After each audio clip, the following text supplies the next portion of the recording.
Ang susunod na programa ay nagpapatuloy dahil sa inyong pagmamahal, donasyon at kaloob sa Greg Durante Ministries.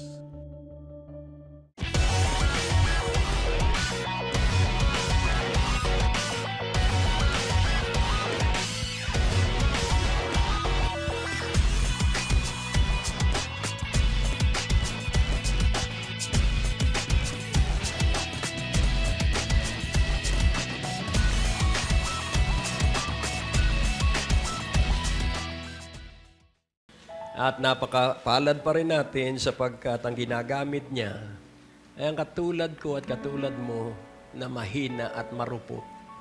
At kaya tumitibay ang salita ng Diyos dahil ito'y talagang laging matibay. Amen? Ito ay magpasawalang hanggan. Kaya alam ko na marami ang nasa kalungkutan ngayon dahil dun sa di inaasahang habagat. Alam kong maraming sanay sa baha, pero hindi pa rin maialis ang kapanglawan at kalungkutan. Alam ko na marahil meron sa atin na yung paborito niyang ginagamit na telebisyon ay nasira dahil sa baha. Laging tandaan natin, may magandang ipapalit ang Diyos. Kaya po ba naniniwala na ang Diyos ay dalubhasa sa pagpapalit? At pag may gagawing bago, dahil pag tayo po kasi ayaw natin, dahil tayo po, lalo na ako, sentimental. Kaya sikat na sikat nung araw, I love you for sentimental reason. Pero hindi po, it is not sentiment. It is always the Word of God. Kaya nga po, mas maganda nang ituwid tayo ng tao kaysa ang Diyos ang magtuwid sa atin. Dahil pag hindi tayo nagpatuwid sa pumupuna sa atin, ang Diyos po ay gagamit ng mas maaskad ng ugali para tayo ituwid. Kaya sabihin mo sa iyong katabi, salamat at itinuwid ka ng iyong asawa. Amen. Dahil kung ayaw mong patuwid, ang Diyos ay gagamit ng iba. Saan mo gusto? Sa kapamilya mo o sa kaibigan mo? Mas maganda na sa kapamilya dahil magkakaintindihan kayo. Sa kaibigan na hindi kayo magkikita. Kaya kapatid, ngayon ang umaga na may bagong ginagawa ang Diyos. Lagi namang bago pero kaiba ngayon. Amen? Kaiba ngayon. Basta ako naniniwala, kaibang-kaiba ngayon. At kung meron kang mahal sa buhay na may sakit, ngayon ay siya'y gagaling. Amen? At ang walang hanap buhay, magkakatrabaho. Amen? Kaya paniwalaan lang po natin yan dahil talagang pambihira po ang Diyos. Hindi natin pwedeng pangatwiranan ang kanyang ginagawa. Dahil laging tama po ang Diyos. Amen? Ikaw ba ay nagbabayad ng utang na hindi naman ginastos mo? Napakapalad mo. Sapagkat hanggang ngayon buhay ka pa. Bakit buhay ka pa? Dahil ikay tumatawag sa Diyos para sa pangbuwan ng hulugan sa hindi mo naman ginastos. At laging unawain nating mabuti, kaiba po ang isipan ng Diyos. At kaiba po ang pamamaraan ng Diyos.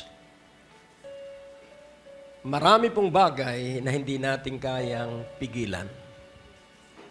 Sabi nga ng isang mangangaral, if you cannot cooperate with the inevitable, it will be a problem to you. Kung hindi ka makikiayon sa hindi mo kayang baguhin, magiging suliranin mo yung mga bagay na hindi mo kayang baguhin. Ugali natin, hindi natin kaya itong baguhin kung hindi tayo tutulungan ng Diyos. Kaya huwag kang magsasarili. Sabihin mo sa iyong katabi, huwag kang magsasarili. Kailangan nating lahat ang Diyos. Kaya ba naniniwala na ang Diyos kaya tayong baguhin? At lagi pong isipin natin na ang mensahe ay para sa atin. Ang una, ang mensahe ay para sa mangangaral. Kaya ito ay kailangang lumapat sa buhay ng mangangaral. At nang sa gayon, matikman ng mangangaral kung ano ang sustansya nung ipangangaral. Kaya ang Diyos ang may kontrol sa bawat bagay. At kapag ito ay naranasan ng mangangaral, ito ay dadaloy sa pinangangaralan. Amen po ba? So tayo po ay manalangin. O Diyos, Ikaw po'y dakila at Ikaw po ay napakabuti. At maraming hindi namin nalalaman. Subalit, tulungan mo kami na magsanay, na gawin ang pwede naming magawa at isakamay mo ang lahat ng hindi namin maunawaan. Hanggang sa ito ay ipaunawa mo at ito ay aming magawa. Kaya pagpalain mo po kaming lahat sapagkat alam namin na napakatindi ng pag-ibig mo sa amin. Higit ang iyong awa at kahabagan sa bawat isa sa amin. At ito ay maranasan namin sa bawat araw, sa bawat sandali. At ang lahat ng ito ay dalangin namin sa pangalan ni Jesus. Ang sabi ng Panginoong Jesus, hindi ako ang hihingi sa aking Ama para sa inyo. Kayo ang hihingi sa Kanya sa pangalan ko. Kaya ang nais kong ating matanggap lahat ay spirit of obedience. Spirit of obedience. Ang disobedience po, ang ibig sabihin ay hindi masunurin. Ang loyalty po ay ang katapatan at ang disloyalty po ay hindi pagtatapat. Kahit kung ating paniniwalaan na ang Diyos ang may control sa lahat ng nangyayari sa ating buhay, tayo po ay magiging matibay at matatag. Payag ba kayo na kontrolado ka ng Diyos? Payag ba kayo na kontrolado ng Diyos ang lahat ng nangyayari sa ating paligid? Sa Hebrews 5:8, Hebrews 5:8, dito po ay napakaliwanag. Though he was a son, yet he learned obedience by the things which he suffered. Ito po, si Jesucristo ay anak na ng Diyos. Pero hindi po siya exempted sa suffering. So maliwanag po rito na kapag dumaraan tayo ng suffering, yun ay kailangang matutunan natin ang itinuturo doon. At ano ang tinuturo? Obedience. Ang pangalawa sa Philippians chapter 2 verse 8. So si Jesucristo po ang magandang halimbawa na dapat nating tularan. And being found in fashion as a man, he humbled himself and became obedient unto death, even the death of the cross. Kaya nga po kung atin pong unawain, is all the way obedience as long as we are alive. At ang isa pa pong napakahalagang ating maunawaan ay si Daniel sa Daniel 10:12. Ito po ay isang gawain na magbibigay sa atin ng tibay at katatagan. Then said he unto me, Fear not, Daniel, for from the first day that thou didst set thine heart to understand, and to chasten thyself before thy God, thy words were heard, and I am come for thy words. So ano po ang ibig sabihin? Alam mo, kapag ikaw lamang po ay nagsalita, ang Diyos po ay nakikinig, at kung kailangan natin ng tulong, siya po'y magmamadaling ikaw at ako ay tulungan.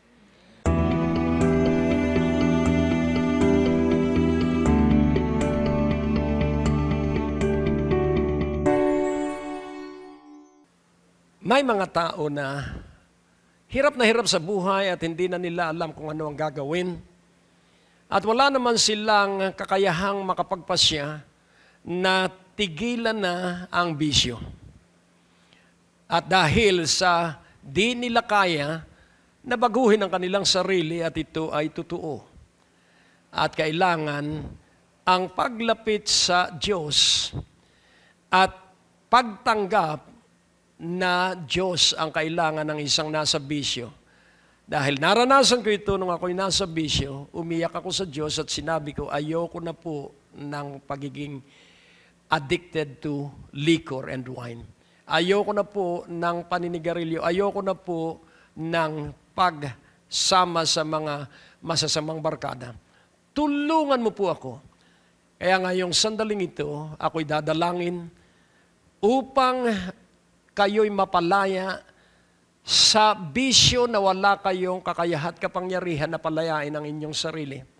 O Diyos, aking Ama, Ikaw lamang ang makapangyarihang Diyos na makapagpapalaya sa kanila sa lahat ng uri ng bisyo.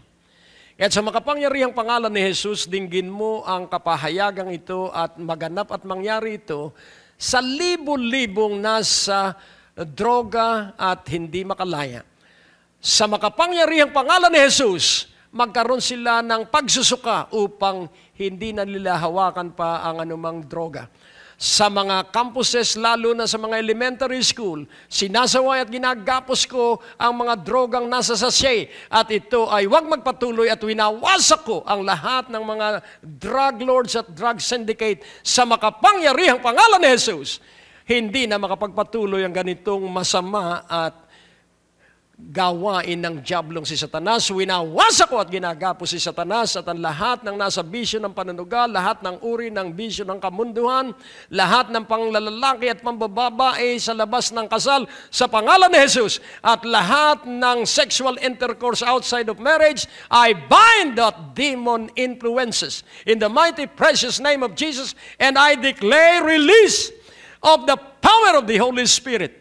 Right now, in the name of Jesus, I bind those demon spirits that destroy lives, that destroy families. In the name of Jesus, all the devil's work is destroyed right now in the name of Jesus, and I declare a freed family, a freed drug addict, a freed all those who are doing whatever kind of vices. You are free indeed in the mighty name of Jesus. Father, I give you the honor and the glory. In Jesus Christ's name. Amen. Kaya kailangan magsanay tayo na ang tulong natin ay magmumula sa Diyos. Amen po ba? Kaya normal po ang magkatampuhan.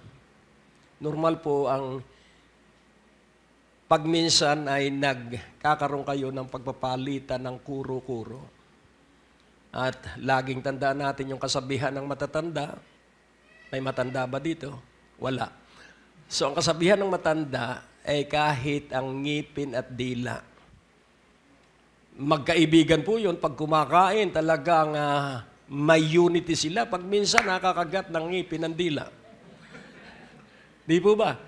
Kaya ang buhay po, hindi po pwedeng hindi ka magkaroon ng di pagkakaunawaan. Normal po yan. Sapagkat doon tayo matututong umibig.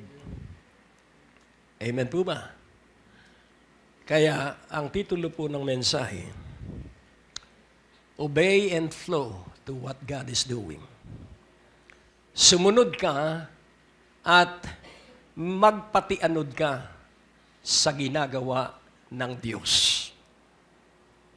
May isang balyerena na world famous. At isang araw, siya ay naaksidente at nabali ang kanyang buto sa paa. At dinala siya sa hospital. At ang sabi ng doktor, naku, napakatindi ng pagkabali ng paa mo, puputulan ka ng binti. At awang-awa ang kanyang mga anak, mga mahal sa buhay, awang-awa sa kanya. At ang sabi niya, Bakit ninyo ako kaaawaan? Sabi niya. Sabi ng doktor, hindi ka nalulungkot? Eh, bakit ako malulungkot? At siya kumanta dahil siya ballerina na umaawit. Para po bang sa PICC, ano po, yung pag sumayaw ay umaawit parang si Lea Salonga sa Miss Saigon. So, nung siya dinadala na sa operating room, umawit siya nung paborito niyang awitin. At ang sabi ng kanyang anak, Mami, nagpapaalam ka na ba sa akin? Sa amin? Sabi niya, hindi. Pinalalakas mo ba ang loob mo sa pag-awit mo? Hindi.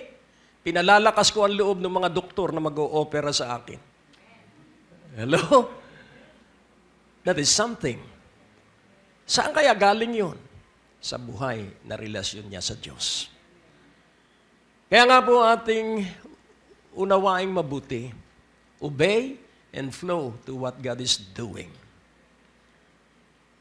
So, atin pong pansinin, madali pong ibigin ang taong mabait sa atin, pero yung mga taong laging galit sa atin, naku, sabihin mo, hindi ko yan patatawarin, hindi ko yan iibigin. Pero ano ang utos ng Panginoon? Ibigin mo ang mahirap mahalin. So, utos yun. E ano ba ang obey? Pagsunod. Nakukuha niyo po? Kaya ito pong mensaheng ito, obey and flow to what God is doing. Bakit po kaya kailangan tayo ay nasa espiritu ng pagkamasunurin? If you be willing and obedient, you shall partake the best of the land. Ang layunin po ng Diyos to give us the best in the Philippines. Naniniwala po ba kayo na ito ay gusto ng Diyos? Yes. But seek ye first the kingdom of God and His righteousness, and all these things shall be added unto you. E ano kaya yung idaragdag? Kung ano ang meron yung mga tao na hindi maalab sa Diyos, bibigyan ka rin ng Diyos ng higit pa kaysa dun sa mga hindi maalab sa Diyos. Pero meron po tayong gagawin pagka masunurin. Obey and flow to what God is doing. Kaya nga po kapansin-pansin na napakahalaga po na ating maintindihan ang salita ng Diyos. Aking ihahatid sa inyo ang dalawang batas, though we are under grace. The law of sowing and reaping, and the law of increase.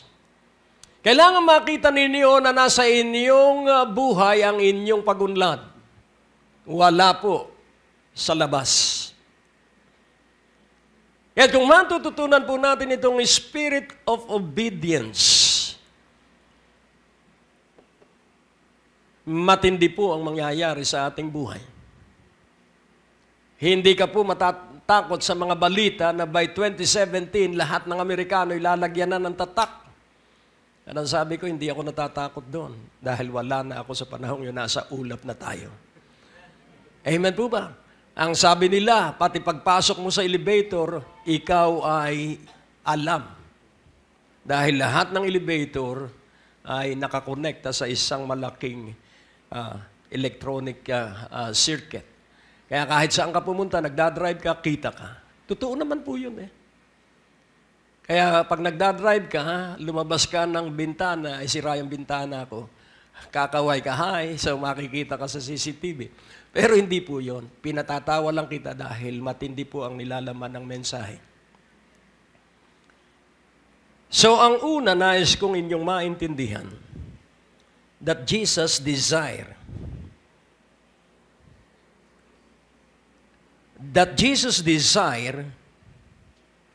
that there will be nothing impossible for you. Gusto ni Jesucristong makarating ka dun sa kalagayan ng buhay na wala nang imposible sa iyo.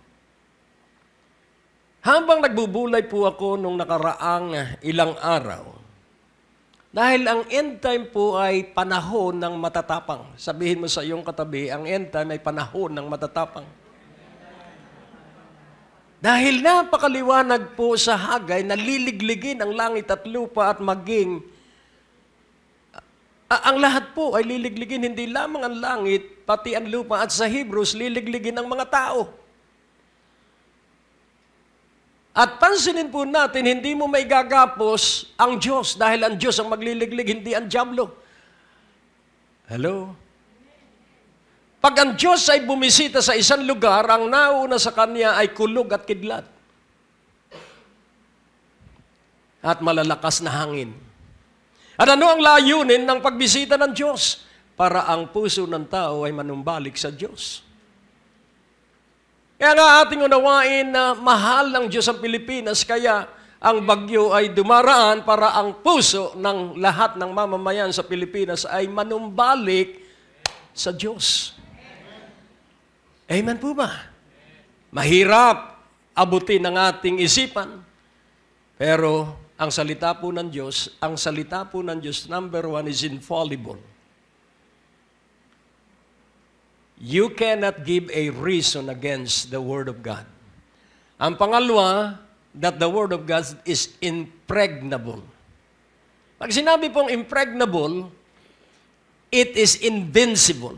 It cannot be penetrated. Pag tinayuan mo ang salita ng Diyos at naniwala ka na may kagalingan mula sa salita ng Diyos, gagaling ka. Pag tinayuan mo ang salita ng Diyos na ikaw ay uunlad at hindi kakapusin, mangyayari sa iyo yun.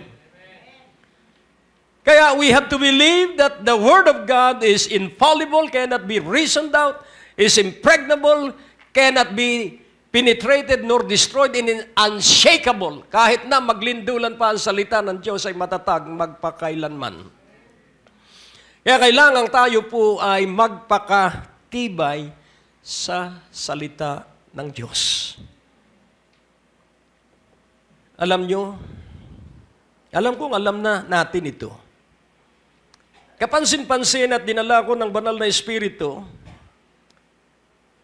alam mo, pagka-usap mo ang banal na Espiritu, talagang magigising ka.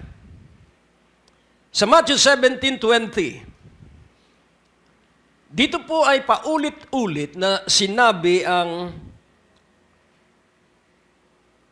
salitang, and Jesus said unto them, because of your unbelief, for verily I say unto you, if you have faith as a grain of mustard seed, you shall say unto this mountain, remove hence to yonder place, and it shall remove, and nothing shall be impossible unto you.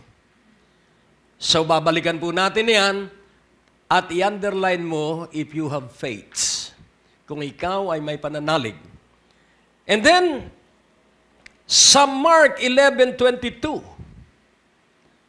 Mark 11:22. And Jesus answering said unto them, have faith in God. And then sa Matthew 21:21, Jesus answered and said unto them, verily I say unto you, if you have faith and doubt not, you shall not only do this which is done to the fig tree, but also if you shall say unto this mountain, be thou removed, and be thou cast into the sea, it shall be done. And then sa John 14:12, verily, verily, I say unto you, he that believeth on me, the works that I do shall he do also, and greater works than this shall he do, because I go unto my Father. Yan natin pong unawain na yung mga imposible magagawa mo. Sabihin mo sa iyong katabi, magagawa mo ang mga imposible. Ulitin mo, walang hindi mo kayang gawin.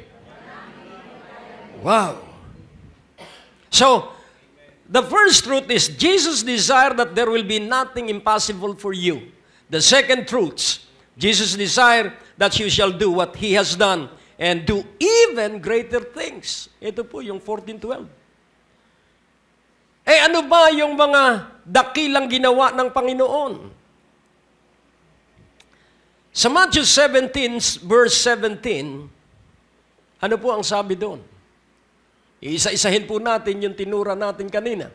Then Jesus answered and said, O faithless and perverse generation, how long shall I be with you?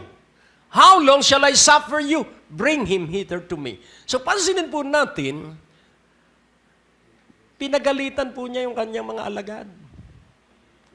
Sapagkat yung kanyang mga alagad na inihihiwalay niya sa mga walang pananampalataya ay nananatiling kasama ng mga walang pananampalataya.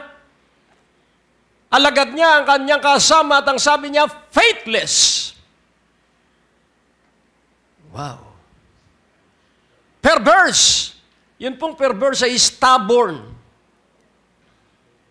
Ano po ang stubborn? Matigas ang ulo. Bakit po pinagalitan ng Panginoon yung kanyang mga alagad? Ano po ang sitwasyon? Meron kasing dinalang baliw. Dapat pinagaling ng mga alagad yung baliw. Hindi nila napagaling. Tinuturuan sila ng Panginoon na magpagaling ng mga baliw. Wow. Iurong natin ng isang talata. Iurong pa natin ng isa. Dito po yung problema. Lord, have mercy on my son, for he is lunatic and sore vexed. For oftentimes he falleth into the fire and off into the water. Di baliw nga. Isinusugban niya yung kanyang katawan sa apoy. At pag minsan naman, linulunod niya yung kanyang katawan, pero hindi masunog at hindi malunod. Bakit? Dahil inaalihan ng demonyong espiritu. Sa verse 16, And I brought him to thy disciples, and they could not cure him. Ba't kaya hindi sa mental hospital dinala?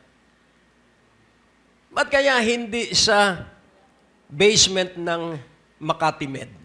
Dahil nandun ang mga baliw. Bakit kaya dinala nila ay sa mga alagad? At bakit nagkaroon ng pananampalataya itong nanay na dalhin yung baliw niya sa mga alagad?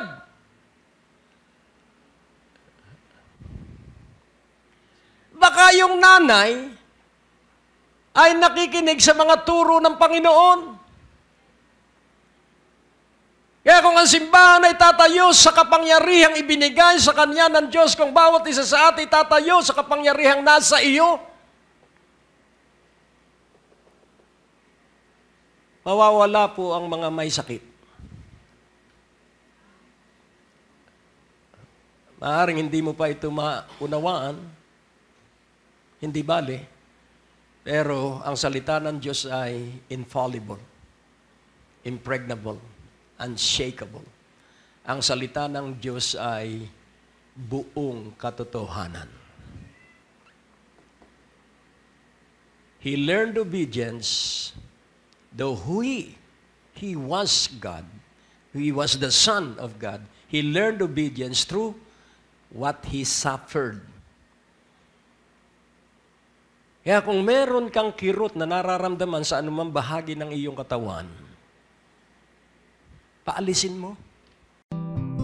Para po sa pagpapatuloy ng programang ito, kailangan po namin ng inyong panalangin at pinansyal na suporta. Sa bawat kaloob ng inyong ipapadala, anuman ang halaga, bibigyan po namin kayo ng anointing oil bilang pasasalamat sa inyong pagtulong at pagsuporta sa Greg Durante Ministries. Hello? Salita yan ng Diyos. Ikaw ang magpapaalis. Salamat sa katahimikan. Kaya kung titingnan po natin,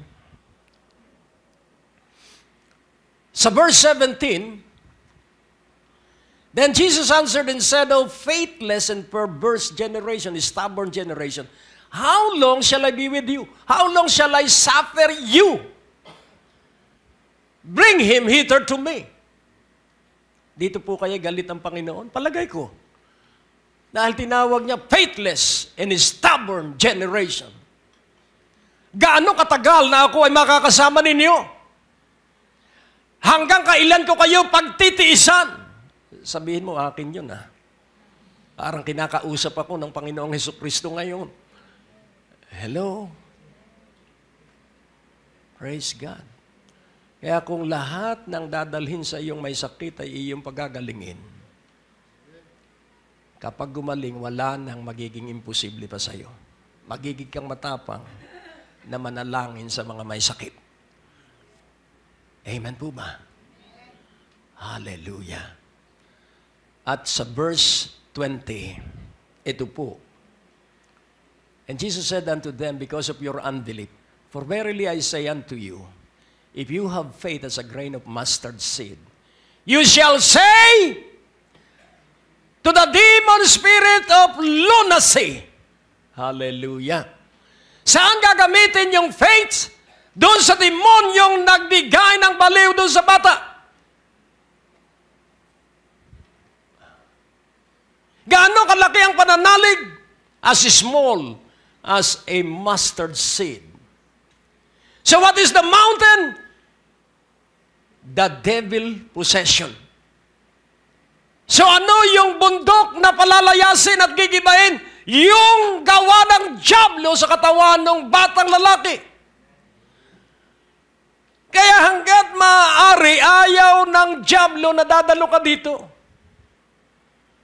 Dahil pag nalaman mo ang kapangyarihan nasa iyo at ikaw ay makapangyarihan, at siya na inilagay sa iyo ng Diyos. You shall say unto this demon, remove hence to yonder place, and it shall remove, and nothing shall be impossible unto you. So ano ang pumipigil? Mga demonyo. Kaya pag inutusan mo ang mga demonyo, sila ay lalayo sapagkat alam niya that you have the power and you have the authority. Because the gates of hell cannot prevail against the church of God. And who is the church of God? All of us is member of the church of Jesus Christ. Kaya nga po ating unawain, kung gagamitin mo lamang yung kapangyarihang inilagay sa atin ng Diyos, magigipo tayong laging maligaya sa pagdalo sa gawain at may bit-bit ka pang lumpo. Magdadala ka ng mga may sakit. Hello? At habang dinadala mo, bigla silang pagagalingin ng Panginoon. At lalo kang magagalak na magdala pa ng maraming may sakit. Dahil sa daan pa lang pinagagaling na ng Panginoon para ipakita ng Panginoon na siya ang nagpapagaling. At nasa iyo ang pagpapasya na gumaling ang mga may sakit. Kayo po ba ay naniniwala na may kapangyarihan ng Diyos na nasa iyo? Sa sa Matthew 21:19. Matthew 21:19, and when he saw a fig tree in the way, he came to it and found nothing thereon but leaves only, and said unto it, let no fruit grow on thee henceforward forever. And presently the fig tree withered away. So, humanga po si Pedro. Dahil yun pong puno ng igos, sinabihan lang ng Panginoong matuyo, natuyo. At bakit sinabihan ng Panginoong matuyo? Ay mahal naman niya ang mga puno. Dahil walang bunga. Humawa ka sa upuan mo. So, in here, Jesus cursed the fig tree. Dito po isinumpa ni Jesus ang puno ng igos at ito'y natuyo.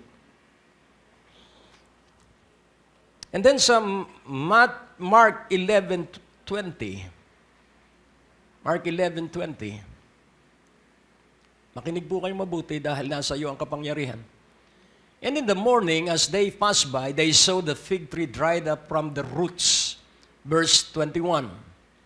And Peter, calling to remembrance, said unto him, Master, behold, the fig tree which thou cursed is withered away.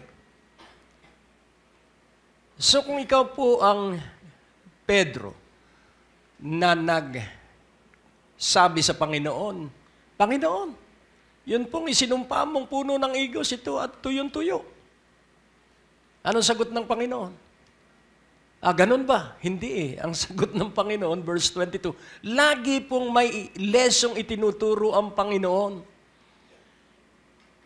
And Jesus answering, said unto them, have faith in God. Ang ibig sabihin, yung ginawa ko, magagawa mo rin. Yung ginawa ko, magagawa rin ninyo. At ano ang gamit para magawa natin ang ginawa ng Panginoon? Have faith in God. The Word of God is infallible. The Word of God is impregnable. The Word of God is unshakable. Yung ating panauhin na mag-asawang Ken at si Jen Harrington, doon po sa kanilang huling librong ipinadala sa atin, sa Shift, merong isang babae at siya ay battered wife. At sabi ni Jen, under the anointing of the Holy Spirit, because the proof of the anointing is that the yoke shall be broken. Ang katibayan po ng anointing ay kapag nawasak ang mga nagpapahirap doon sa itaong idinadalangin.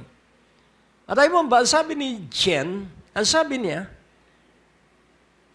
hindi ko maintindihan ito. Basta nakita niya in the spirit, dahil siya ay prophetess, nakita niya na may balaraw na nakalagay sa likuran ng babae. At siya, yung babae ay sobra ang pagsigaw na parang talagang may balaraw. At ang sabi niya, in the name of Jesus, binunot niya yung balaraw in the spirit. At hindi tumigil sa naghoy na parang talagang hirap na hirap. At ang sabi ni Ken, may isa pang balaraw na naiwan. At kanyang hinugot ni Ken yung balaraw in the spirit. At tumayo ang babae, malayang malaya sa spirit of depression. Hindi niya alam na nung bata pa siya, nagpatutuo na yung babae. Nung bata pa siya ginugulpi ng kanyang tatay at ikinukulong sa isang kwarto at tinatakot. Yun ang parang naging balaraw nung siya ay bata pa. At nung magkaasawa siya, yung ginawa ng ama, yun po yung tinatawag na transference of curse. Lumipat dun sa asawa. Kaya nung makita ito ng dalawang lingkod ng Diyos at inalis yung dalawang balaraw, lumaya sa depresyon at gumanda ang pamilya. Bilhin ninyo yung ship. Napakaganda po ng mga buhay na patutuo doon ng mag-asawa sa kanilang ministry of deliverance. Kaya nga po, kung ating unawain, we have the power. And Jesus answering saith unto them, have faith in God. Sa verse 23, for verily I say unto you, that whosoever shall say unto this mountain, be thou removed, and be thou cast into the sea, and shall not doubt in his heart, but shall believe that those things which he saith shall come to pass, he shall have whatsoever he saith. Sabi ko, Lord, bakit po ito ay napakarami naman na halos magkakatulad ng kwento? Ano po ito? At ang sabi ng banal na Espiritu, the mountain here is the unfruitful life. Ang bundok dito ay ang isang buhay Kristiyanong hindi mabunga. Hello? So ano ang pamumunga? Ang sabi ng Panginoon, you have not chosen me, but I have chosen you so that you will go. So ano ang pamumunga? Tinawag ka sa intercessory prayer, manalangin ka sa bahay mo. That is your fruitfulness. At makikita ang iyong buhay ng panalangin sa mga mahal mo sa buhay. Hallelujah. Amen? Kaya, pararangalan ko ang aking asawa. Siya'y nananalangin sa aming mag-ama. Kaya yung kanyang panalangin ay namumunga sa amin. So, she is fruitful in that ministry. Kaya nga, unawain nating mabuti, ang mag-asawa ay may kanya-kanyang gawain. Pero ang babae ay kailangang maging maalab sa buhay ng intercessory prayer. Amen po ba? Kaya pag minsan hindi ko maunawaan yung sinasabi niya, sumasama ang kanyang loob at normal po yun dahil hindi ko maintindihan. At later on, pag naintindihan ko, tama siya, mali ako. Kaya nais ko pong ating maunawaan, kailangan natin ang isa't isa para magpunahan at magtuwiran. Hello? Amen? So nakatingin ako sa inyong apat. Tingin kayo sa akin, kayong apat. Amen. Purihin ng Panginoon. So, ngayon, so the mountain here is the unfruitful life. At ano ang kailangan para mawala ang hindi mabungang buhay? Have faith. And say to the unfruitfulness of your life, ano sasabihin mo? Be removed! Amen. Be removed! And be thou cast into the sea. Do not doubt. Huwag kang mag-aalinlangan sa iyong puso. Saan ang pag-aalinlangan? Hindi po sa isipan. Sa puso. But shall believe that those things which He said shall come to pass. Na ang lahat ng sinasabi mo'y paniwalaan mong mangyayari at ito ay mangyayari anuman ang iyong sabihin.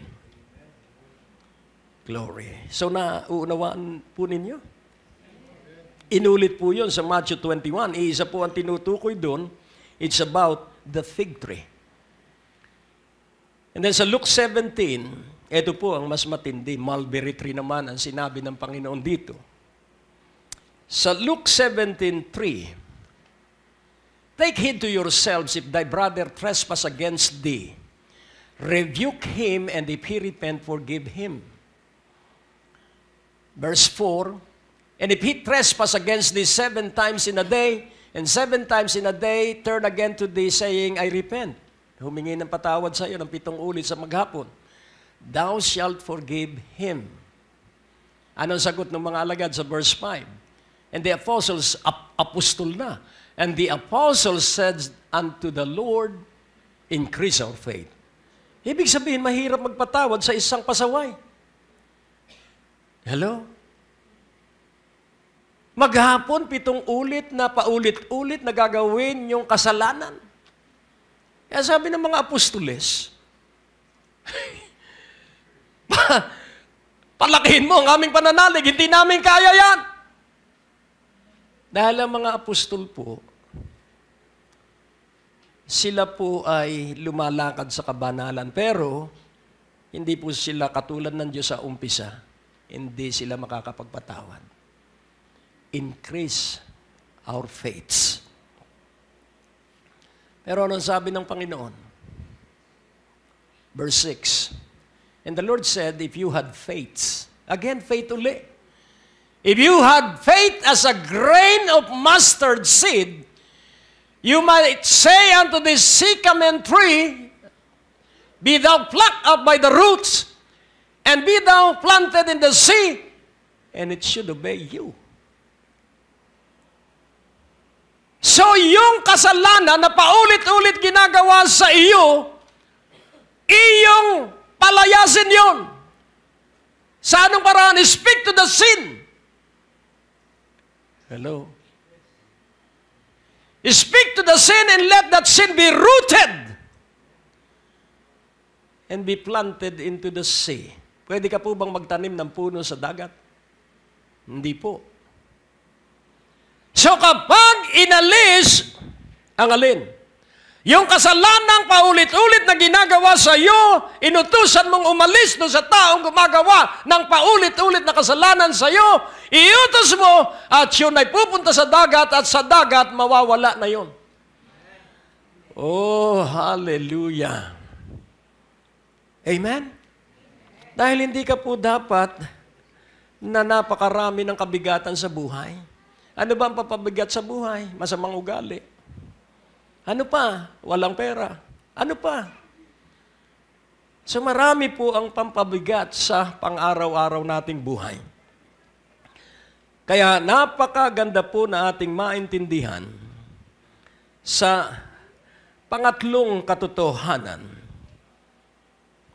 Jesus desired that we should know the power of the spoken word. Gusto ni Jesucristo na matutunan mo na ang iyong kaunlaray nasa iyong bibig. The law of sowing and reaping. Kung ano yung paulit-ulit mong sinasabi, yun ang iyong itinatanim.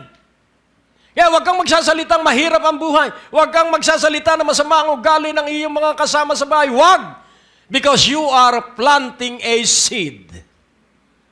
And there is a law of increase kapag paulit-ulit mong sinasabi ito ay lalago. Kaya pag ang iyong sinabi, maunlad ang aking mga anak, pinagpala ang aking buong pamilya, ito po ay lalago sa iyong buhay because you will have what you say. Amen. At sinabi mo sa iyong sarili, magkakaroon ako ng magandang hanap buhay, uunlad ang aking buhay, then you are planting seed into your own personal life. At yun ang mangyayari sa iyo. Oh, purihin ang Panginoon. Jesus decided that we should know the power of the spoken word. Sa Matthew 12, verse 36. Oh, napakaganda po ng mensahe. But I say unto you that every idle word that men shall speak, they shall give account thereof on the day of judgment. What is idle word? Negative word. Eh sabi nung iba, darating na ang Antikristo. So what? Hello? Hindi ako mag-aaksaya ng panahon sa pag-iisip sa Antikristo. Sa darating pang panahon yon. Ang aking buhay ay gugugulin ko para kay Jesucristo. Amen po ba? Every idle word that men shall speak, they shall give account thereof in the day of judgment. And in verse 37, for by thy words thou shalt be justified, and by thy words thou shalt be condemned. Kaya pansinin mo po yung mga sinabi mo sa iyong bahay. Yung mga sinabi mo sa iyong mga anak. Yung sinabi mo sa iyong mga kamag-anak. Aanihin mo yung mga sinabi mo. Hello? Mga suwail naman yan eh. Huwag kang magsasalita ng suwail. Hindi tayo Diyos. Kung wala kang makitang mabuti, keep your mouth shut. Eh hindi napakasarap humatol eh. Titingnan mo pa lang, ako, akala mo naman kung sino ito. Wag po. Dinideprive mo ang iyong buhay ng pagpapala ng Diyos. Naaantala ang biyaya ng Diyos. Kaya sabihin mo sa iyong katabi, I will keep my mouth shut. Pag masama ang naiisip ko. Kapag sa isipan, hindi makaka-apekto yon sa iyo lang. Pero sa sandaling bigkasin mo, marami na ang may alam. Ang Diyos po'y napakabuti. Sabihin mong mabutit nakadalo ako.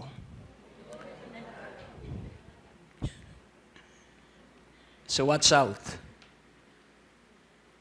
Iyo pong i-analyze.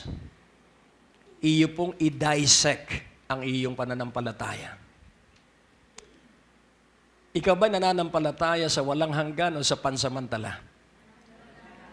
Sa walang hanggan. Kaya dahil sa walang hanggan tayo nakatingin, iyong kailangang alagaan ang iyong dila. Sa Proverbs 17 or 18:21, ano po ang sabi doon? Ang sabi po doon sa Proverbs 18:21, death and life are in the power of the tongue, and they that love it shall eat the fruit thereof. So pansinin po natin. Death and life are in the power of the tongue, and they that love it, yung it, palitan natin ng tongue. Death and life are in the power of the tongue, and they that love the tongue shall eat the fruit thereof. Kaya pag nakakita ka ng may sakit, ito ang sasabihin mo sa kanya. Huwag mo sasabihin sa kanya, nako, bihira ang naliligtas dyan. Huwag po, sabihin mo, gagaling ka. Amen? Sa pangalan ni Jesus, gagaling ka. At walang makakalapit sa iyong sakit. Bakit? Dahil nagtanim ka ng kagalingan. At kung sakali na may dumating na sakit, aalis yun sapagkat may itinanim ka. Aanihin mo yung iyong itinanim. Amen? Huwag kang maiinggit pag umuunlad yung kaibigan mo sa kanyang negosyo. Naku, napakapalad mo. Sige, ipepray kitang umunlad ka pa. Nakukuha niyo po. Because there is power in the tongue. It is either life or death. Kaya kailangan ang iyong pagsumakitan ay yung makapagbibigay ka ng buhay. Because the Word of God exhorts, the Word of God edifies, and the Word of God comforts. Nakukuha niyo po. So, magpapalakasan tayo. Pag nakita mo, napipilay-pilay. Ay, sandali lang yan. Siguro, mga maghapon lang yan, gagaling ka na. Hindi yung, naku, nasa magang-maga, naku, yan ay infeksyon. Siguro, yan ay ihi ng daga. So, anong mangyayari? Paniniwalaan niyo nung pinagsabihan mo. Wag mo, sabihin mo, magaling ka na. Amen? That is faith. Use your mouth. Use your tongue. Use your lips to speak the truths. Hallelujah. So watch out on what you believe that you will speak. Bantayan mong mabuti ang lalabas sa iyong bibig. Kapag hindi maganda, hawakan mo ang bibig mo. Hello? Dahil binhi yan. Nagtatanim ka. At aanihin mo ang iyong itinanim. Remember that power is in your tongue. And then, fourthly, free yourself by removing. Nais kong inyong maunawaan na si Jesucristo dumating para magkaroon ka ng masaganang buhay. Ikaw at ako ay magkaroon ng masaganang buhay at sumasagana. Si Jesucristo ay dumating upang ikaw at ako ay palayain sa lahat ng uri ng sakit at karamdaman. Kaya kung atin pong uunawain, tingnan mo ang isang powerful prophet of God. Ito isang halimbawa. Sa 1 Kings 17 verse 1, ito po yung halimbawa ng power of your mouths. And Elijah the Tishbite, who was of the inhabitants of Gilead, and said unto Ahab, as the Lord God of Israel liveth, before whom I stand, there shall not be dew nor rain these years, but according to my word. Wow! Parang Diyos si Elijah, ano? Ano ang sinabi niya? Ang sabi niya, ang Panginoong Diyos ng Israel ay buhay, at sa Kanya ako naninindigan. Mula ngayon, walang hamog, walang ulan, sa mga darating na taon. Yun pong, but according to my word, uulan lang pag sinabi ko. Wow. Kaya ingatan mo yung, ay, babagyo yata. Di pa sinasabi ng Pag-asa, ay sinasabi mo na. Sa verse 7, and it came to pass after a while that the brook dried up because there had been no rain in the land. Nangyari po ba yung sinabi ni Elijah? Natuyo, pati yung bukal. And then, ito ang maganda. Sa 1 Kings 18, verse 42, after 3.5 years, dahil yun ang sabi ng Diyos, so Ahab went up to eat and to drink, and Elijah went up to the top of Carmel, and he cast himself down upon the earth and put his face between his knees. Sinusubukan ko po yun, na ilalagay ko yung aking ulo sa, hindi kaya, kailangan mawala yun dyan. Ano po, kaya para maisuot ko yung aking mukha dito sa dalawa kong mga hita. Pero grabe po itong si Elijah, na ilagay po yung kanyang mukha doon sa pagitan ng kanyang tuhod. So, ibig sabihin, he was a prayerful prophet. Madasalin po siya at mapanalanginin, kaya malinis ang kanyang bibig. Sa verse 43, and said to his servant, go up now, look toward the sea, and he went up and looked and said, there is nothing. And he said, go again 7 times. Then sa 44, and it came to pass at the 7th time that he said, behold, there ariseth a little cloud out of the sea, like a man's hand. And he said, go up, say unto Ahab, prepare thy chariot, and get thee down, that the rain stop thee not. So, alam ni Elijah na papatak na ang ulan, kaya sabihin mo kay Ahab. Si Ahab na sinabihan niya na hindi uulan, magtatagtuyo. Siya rin ang sasabihan niya, uulan na. At ano ang nangyari sa 45? And it came to pass in the meanwhile that the heaven was black with clouds and wind, and there was a great rain. And Ahab rode and went to Jezreel. Gusto mong mapagpala ang iyong buhay, ang iyong bahay, ang iyong pamilya, mga mahal mo sa buhay at mga kamag-anak mo? Speak good things. Hello? Sabihin mo, napakababait ng aking mga kamag-anak. Talaga?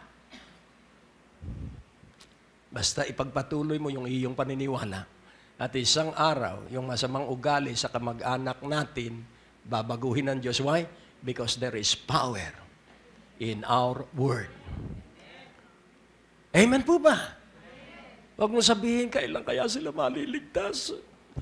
Huwag, sabihin mo, sila ay ligtas sa pangalan ni Jesus. Sila. So you are planting a seed into the life. Kagabi ko po lang po ito naintindihan. Ang pagtatanim ng mabubuting salita na batay sa salita ng Diyos. And then fourthly, free yourself by removing unbelief and stubbornness by using faith. Ano po ba ang ating pagkamatigas ang ulo? Hindi tayo makapaniwala ng lubusan sa salita ng Diyos. Inaanyayahan po namin kayong makinig sa aming mga radio program. Kung kayo po ay nasa inyong mga tahanan, nasa trapiko, naglalakbay, ito po'y makakatulong sa inyong pagpapalago at pagpapaunlad ng inyong spiritual na pananampalataya, Lunes hanggang Biyernes sa DWAD 1098 kHz AM band sa ganap na alas 6:30 ng umaga at alas 10 ng gabi. Asahan po natin na sa ating pakinig, lalago at uunlad ang ating pananalig at pagsampalataya sa ating Panginoong Hesus. Darating ang araw na ang cancer ay kayang-kaya ng lusawin. Darating po yung araw na yon. Pero meron kang kapangyarihan na pigilan yung cancer cell. At sabihin mo, wala kang magagawa sa katawan mo. Kung meron ka nun. Amen? So, i-deklara mo, ikaw magpapagaling sa iyong sarili sa pamamagitan ng deklarasyon. Amen po ba? So, ipahayag mo na may bago ka ng mga laman loob. Sabihin mo, I have new internal organs. I have new blood. I have new blood vessels. I have new. Eh, pag minsan nakakapagod nga lang. Dahil magpipersis yung symptom. Magpipersis yung mga palatandaan ng kirot. Laging ipahayag mo ang iyong pinaniniwalaan. At isang araw, magugulat ka na lang. Balik ka na naman sa balingkinitang baywang. Hello? Amen? Sabihin mo may pag-asa. Kahapon, speaker ako sa isang gawain sa Paranaque. At ang kanilang pastor ay sabi nga nung misis niya, "Nako, ang asawa ko, kahit yung kanyang sakla, hindi niya mabuhat." Pero sabi sa akin ng Panginoon, sabi nung asawa, darating ang araw sa isang gawain, lulundag yung kanyang asawa. So yun ang kanyang paniniwala, kaya iilarawan niya. Hallelujah. So ilarawan mo, kung problema mo ang iyong asawa, ilarawan mo siya na napakabait na asawa. Huwag mong lulubayan ang iyong pangitain. Hello? Ilan yata ang may problema sa asawa. So, make a picture of your spouse. Tingnan mo na siya ay ligtas, tingnan mo na siya ay walang makakaagaw sa iyo sapagkat may sinumpaan kayo, walang sinumang makapaghihiwalay sa pinag-isa ng Diyos. Ginagawa ko na yan, Pastor. 10 taon na. Yung kaibigan namin ni Sister Alita, ilang taon, more than 20. Ngayon, very sweet sila, parang bagong kasal sa Canada. Bakit hindi niya tinigilan ang paniniwala at kasabikang magsasama silang muli ng kanyang asawa? Si Mike Murdock, ang sabi nung kanyang mga kaibigan at mismo ang pastor niya, huwag kang pakakasal sa babaeng yan. Sasakit lamang ang loob mo. At sabi niya, hindi. I'm so madly in love with her. Si Mike Murdock po, yung kilala niyo si Mike Murdock, napakalaki po ng ministeryo niya, wisdom ministry siya. So pinakasalan niya yung babae because he was madly in love. Aba, iniwan siya at pinagpalit sa ibang lalaki. Sumababa ang loob niya? Hindi, dahil sabi niya, iniibig ko pa rin siya. After 13 years, ikinasal silang muli. Dahil nakipag-divorce. Siya'y nanindigan na magkakabalikan silang mag-asawa. At nagkabalikan sila. Kaya nais kong ipaunawa sa bawat isa, you have the power in your mouth. May kapangyarihan ka. Kaya sabi ni Job, I will decree a thing. Ipapahayag ko ang bagay na mangyayari sa akin. And you have the right to decree. Amen. You have the right to decree what God intend to do. Dahil ang sabi ng Biblia, maghihintay ka nga lang. Yung iba kasi pagkapahayag ngayon, Pastor, 1 linggo ko nang ipinapahayag, ba't hindi pa nangyayari? Tandaan mo, pag mahogany ang punong itinanim mo, at least 7 hanggang 10 taon bago mo maibenta isang puno na 8,000. Maghihintay ka ng 10 taon. Pero sabihin mo, ang paniniwalaan mo ngayon sa isang kisap mata. Amen. Dahil ang huling panahon, pabibilisin ng Diyos ang oras. Kaya maniwala ka, any moment, may malaking pagbabagong mangyayari sa bahay mo, sa buhay mo, sa hanap buhay mo, sa mga kamag-anak mo, sa mga kaibigan mo, sa mga kaopisina mo. Keep on declaring and believing what you are declaring and you will have it. Huwag kang mag-aalinlangan. Kahit ano ang makita mo, basta paniwalaan mo yung pinaniniwalaan mo at sabihin mo, karapatan ko ito at kapangyarihan ko ito. Walang sino mang makapagpapaalis sa aking ipinapahayag na ang opisina ko ang pinakamagandang opisina at ang mga kaopisina ko ay lahat ay mababait. Hallelujah. So free yourself by removing unbelief and stubbornness and unforgiveness. Magpatawad ka na po. So that unfruitfulness will leave your life. At magiging ka pong mabunga. Ikagugulat mo.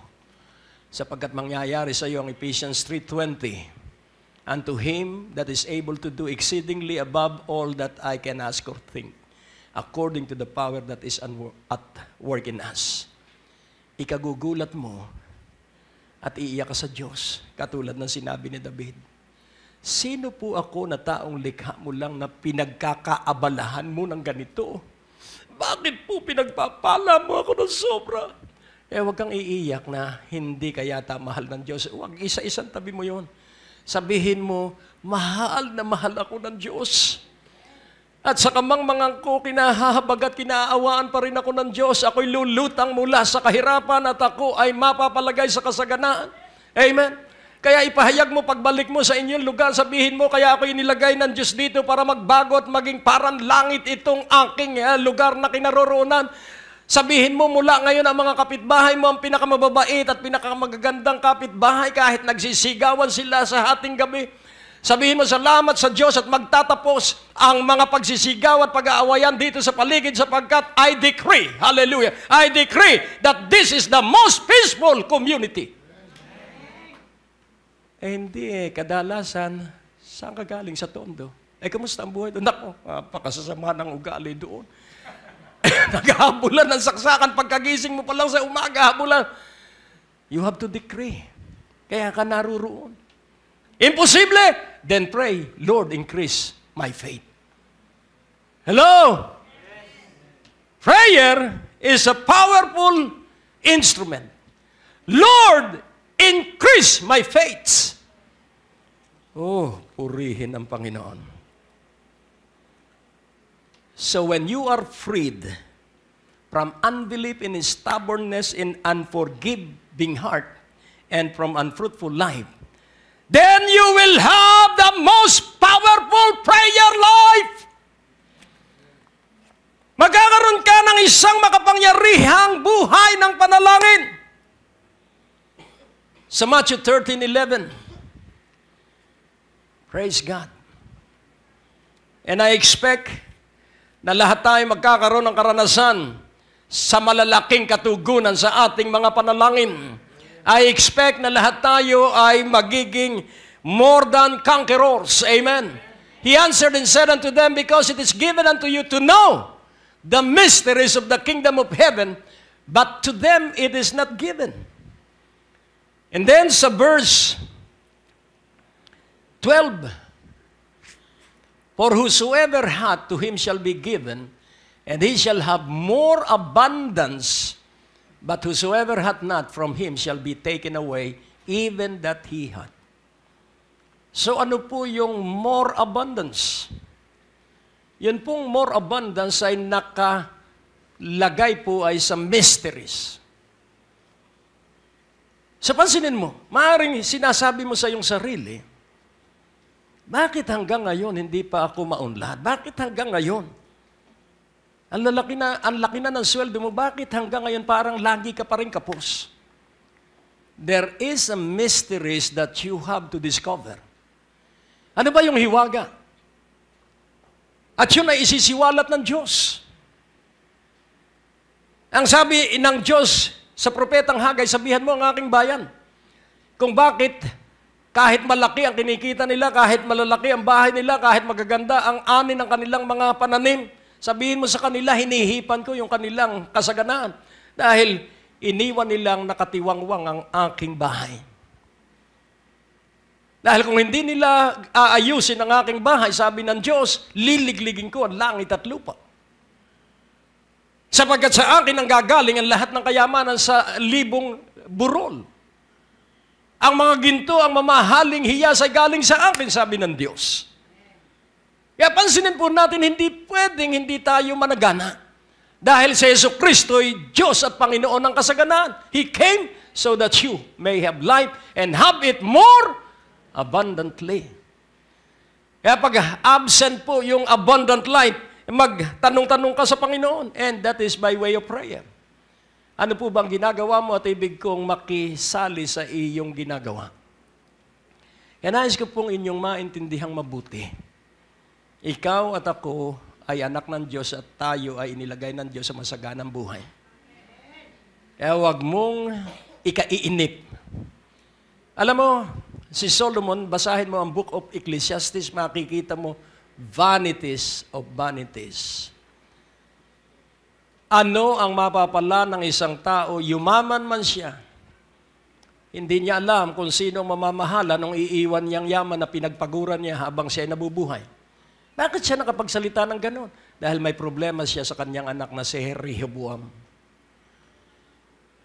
Dahil sa kasalanan ni Solomon, hinati ng Diyos ang Israel at hinati sa 10 at 2. At sinong may kagagawa ng paghati? Ang kanyang anak na si Rehoboam. Kaya naging masama ang mga hari ng Israel dahil sila ay illegitimate kings. At ang nagsimula na unang masamang hari sa Israel ay si Jeroboam. At si Jeroboam ay pinatay ni Baasha, at si Baasha, hindi ko matandaan kung sino yung haring pumatay kay Jeroboam, basta may pumatay sa kanya, at may nagharing pumalit si Baasha, at si Baasha ay pinatay ni Simri, at si Simri pinatay ni Omri. Kailangan malaman natin ang kasaysayan sapagkat kailangan po ang maghahari at magpapatuloy sa paghahari ay yung mga legitimate na tinawag ng Diyos. At sa Judah, walang illegitimate kingship. Lahat ay sang-ayon sa descendancy ni Haring David. Kaya kahit dadalawang lahi sila, makapangyarihan sila at maunlad. Kaya nais kong inyong maunawang mabuti, the result of freedom will be a powerful prayer line. Prayer is for us to know the secrets of the kingdom of heaven. More will be given to you. Yung lahat ng pagpapalang kailangan natin ay nandun sa lihim. At ang lahat ng pagpapala natin nasa salita ng Diyos. At ating hihilingin sa Diyos na isiwalat sa atin, magiging kang mahusay na negosyante. Pero ang sikreto ay nasa salita ng Diyos. Magiging kang mahusay na guro, magiging kang mahusay na accountant. At ang sikreto ay nasa salita ng Diyos. Gusto mo ba na habang panahon na lang na ikaw ay clerk? Hindi. Gusto ko maging kang CEO. Sapagkat ito'y gusto ng Diyos. Kaya magpakaalam ka sa Diyos. Improve your spiritual life, then your physical life follows. Iyong paunlarin ang spiritual mong buhay at ang physical mong buhay ay susunod sa maunlad mong spiritual na buhay. Amen? Kaya kung ikaw ay may sakit, kumuha ka ng mga healing scriptures. At araw-araw, basahin mo yun. May isang pastor na ang asawa niya nagkatumor at ang ginawa nila, nagbasa sila ng healing scriptures araw-araw, kaya siya nagka-libro ng healing scriptures. At nawala yung tumor at gulat na gulat ang mga doktor at ang sabi, asan yung operahin namin? Nalusaw sa kapangyarihan ng Diyos. Amen po ba? Yan po ang ating pagiging anak ng Diyos. Nasa iyo ang kapangyarihan at iyo lamang isagawa at gamitin at hindi ka madadaig ng dyablo, hindi ka madadaig ng demonyong espiritu ng sakit at karamdaman. Oh, ang Diyos po'y napakabuti. Prayer is for us to know a new revelation of what God is doing. Kapag ikaw po'y nananalangin, isisiwalat ng Diyos kung ano ang gagawin niya after the flood. Meron po siyang gagawing bago. Kaiba kaysa dati. Tingnan po natin ang Matthew 21:22 about prayer. If you believe, you will receive whatever you ask for in prayer. Wala po ditong gray area. Kapag ikaw ay naniniwala, lahat ng panalangin mo'y matatanggap mo. And then sa Mark 11:24, therefore I tell you, whatever you ask for in prayer, believe that you receive it, and it will be yours. And then, John 14:13, and I will do whatever you ask in prayer in my name, so that the Son of Man may bring glory to the Father. Wala pong panalangin mo at walang panalangin kung hindi natin matatanggap. Lahat ng panalangin natin matatanggap natin. Huwag ka lang mag-aalinlangan, huwag ka lang mapapagod, huwag ka lang manghihinawa, huwag ka lang magsasawa. Paniwalaan mo! Amen. And then, sa verse 13 ng John 14, and I will do whatever you ask in my name so that the Son of Man may bring glory to the Father. Verse 14, you may ask me for anything in my name and I will do it. Sino ang gagawa? Si Jesucristo. Kaya kanyang i-promote. May kausap akong isang babae. Ang tagal na niya na manager sa isang departamento. Pero ngayon, ginawa siyang CEO. Inalis yung nasa itaas niya at dinala sa Indonesia. Kaya siya ang pumalit. At bakit siya iniangat ng Diyos? Sapagkat siya nagpatuloy sa pagtatapat at pagkamasunurin sa Diyos.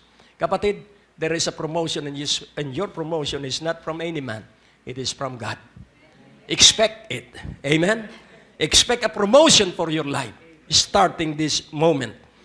At sa John 15:7, if you remain in me and my words remain in you, ask whatever you wish and it will be given you. Wala pong salita ng Diyos na nagpasubali na ang nananalangin ay hindi tatanggap ng kanyang hiniling. Lahat ng hihingin mo, ikaw ba'y humihingi sa Diyos? Gusto mo ng bahay, humingi ka sa Diyos. Gusto mo sasakyan, humingi ka sa Diyos. Amen? So ano ang gusto mo? Malaking savings account, humingi ka sa Diyos. Oh, purihin ng Panginoon. John 15:16, you did not choose me, but I chose you and appointed you to go and bear fruit. Fruit that will last. Then, the Father will give you whatever you ask in my name. Ano raw po? Ibibigay ng aking Ama lahat ng hihingin mo sa Kanya sa aking pangalan. And lastly, sa verse 17 ng John 15, this is my command, love one another. Ito ang utos ko, mag-ibigan kayo. Hallelujah. And then, the 6 truths. Set your mind to gain understanding and to humble yourself before your God. Your words were heard and I have come in response to them. Yun po yung Daniel 10:12. Sa panahon ni Daniel, ang may dala ng katugunan sa panalangin ay si Archangel Gabriel. Pero sa panahon natin, 21 days pa para bago niya natanggap yung katugunan sa kanyang kahilingan. Pero sa panahon natin, it's the Holy Spirit. Instantly and very quickly, it's the Holy Spirit that will give you bright ideas. Kapansin-pansin po. Kung titingnan po natin, ang katawang lupa natin ay saan galing ang ating katawang lupa? Sa alabok. Yun po ang sabi ng Biblia. At ang katawang lupa ay babalik sa lupa. Kaya tinawag na katawang lupa. Decente lang sa English, physical body. Pero sabi ni Pablo, earthly body, katawang lupa. Ngayon, alam niyo po ba na ang ating katawan ay 79% ay tubig? 21% lang ang solid. So, kailangan natin ang tubig. Tama po ba? What is true in the natural is true in the spiritual. Kung ang katawan natin kailangan ng natural na tubig, ang espiritu natin kailangan din ng tubig. Balikan po natin ang Genesis 2, hindi na natin iisa-isahin mula verse 11, pero hindi na natin babasahin. Doon po sa halamanan ng Eden, ang Diyos ay gumawa ng 4 na ilog. Ano ang pangalan ng mga 4 na ilog na ito? Ito po yung tinatawag na Pison, Gihon, Hiddekel, at Euphrates. At ang layunin kaya itinayo yung 4 na ilog na yon ay para diligan ang halamanan. At kung titingnan po natin, ang isa sa napakahalagang supply ng tubig para sa ating espiritu, nais kong iyong maunawaan. Pag pinag-aralan mo ang Ezekiel 47, maunawaan mo kung ano yung malaking ilog. Pero sa John, ito ang ating babasahin ngayon, John 4:14. Kailangan mo ang ilog ng banal na espiritu araw at gabi. But whosoever drinketh of the water that I shall give him shall never thirst. But the water that I shall give him shall be in him a well of water springing up into everlasting life. So pansinin po natin, kapag nasa iyo ang banal na espiritu, meron kang bukal ng buhay na tubig sa iyong katawan o sa iyong espiritu. Amen po ba? So bakit po ako ay hanggang ngayon nangangaral after 35 years? Bakit po? Because of the water of the Holy Spirit. And because of the water of the Holy Spirit, I refresh others. Ako ay nagbibigay ng tubig sa lahat ng makakarinig ng aking pangangarap. Dito, sa radyo, sa telebisyon, sa website. Kaya ang maabot ng katotohanan ay milyon-milyon na hindi ko makikita sa habang panahon. Pero, meron pong tiyak na mapagpapala. Hindi lamang tayo, kundi marami pang kaluluwa ang mapagpapala. At ang sabi sa 7, itong bukal ay magiging ilog. Sa John 7, kailangan maunawaan mong mabuti, ang kailangan nating lahat ay ang banal na Espiritu para magkaroon tayo ng consistency sa paggamit ng ating bibig. Sa John 7, verse 37, John 7, verse 37, in the last day, that great day of the feast, Jesus stood and cried, saying, if any man thirst, let him come unto me and drink. Saan daw nandun yung tubig ng buhay? Na kay Hesus Kristo. Verse 38.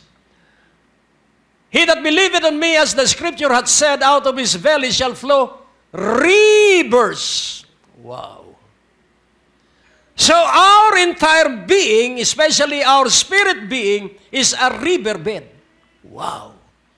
Alam niyo yung riverbed, ito po yung dinaraanan ng tubig. Kaya hindi ka matutuyo sa iyong spiritual na buhay. Ikaw ay uunlad kahit hindi ka pa sumusweldo. Hello? Out of his belly shall flow rivers of living water. And then in verse 39, but this spake he of the Spirit, which they that believe on him should receive. For the Holy Ghost was not yet given, because that Jesus was not yet glorified. And in verse 40, many of the people therefore, when they heard this saying, said, of a truth, this is the prophet.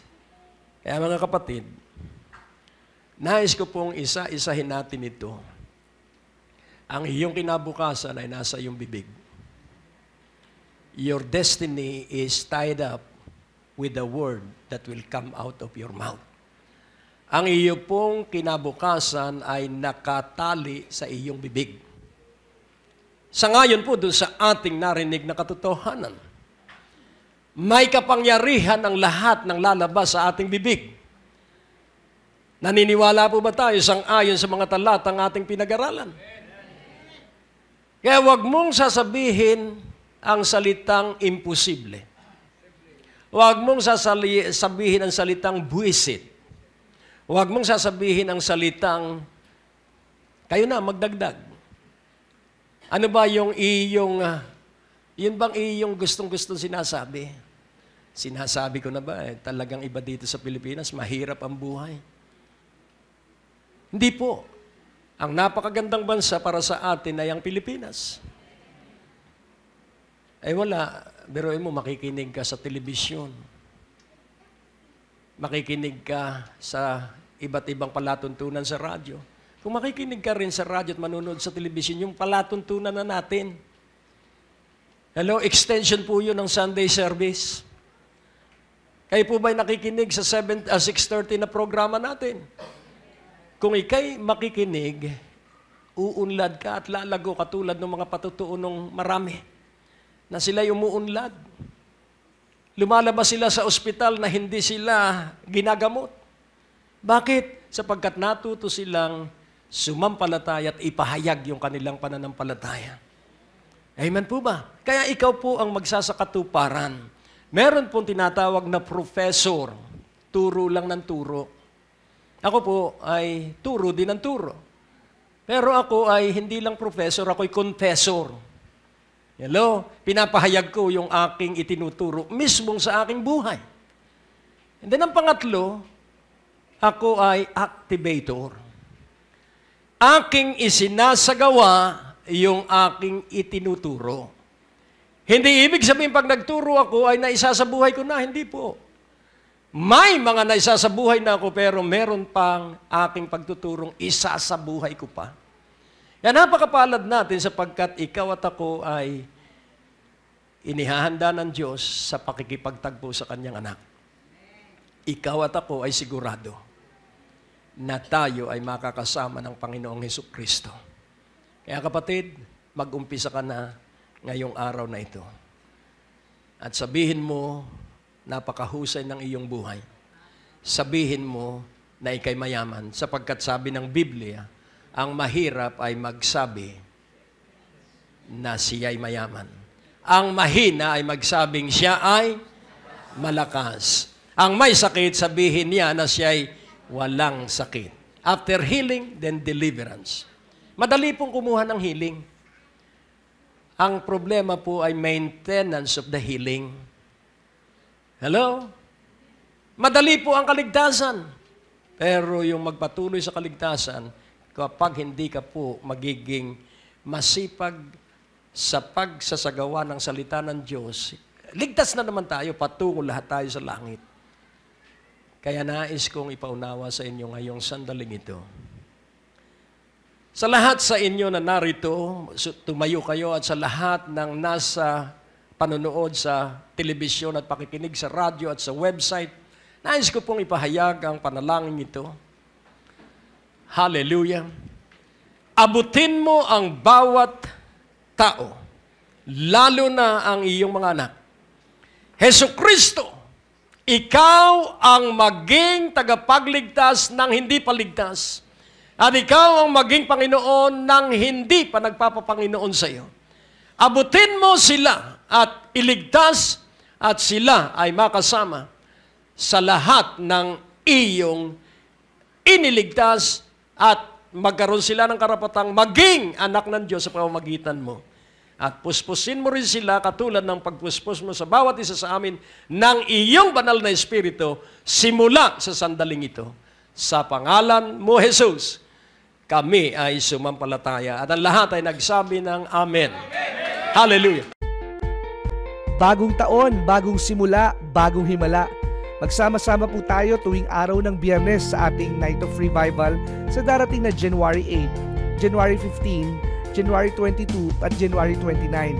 At kung kayo po ay dadalo, wag lamang po kayong mag-solo, magsama po kayo ng inyong mga mahal sa buhay, kaibigan, kapitbahay, at maranasan din po nila ang inyong naranasan noong nakaraang taon, at higit sa taong ito, kakaiba ang inyong mararanasan. Dito po tayo sa Biyaya ng Diyos Christian Fellowship sa 2nd floor, Medicor Building, Ortigas Avenue, Green Hills, San Juan.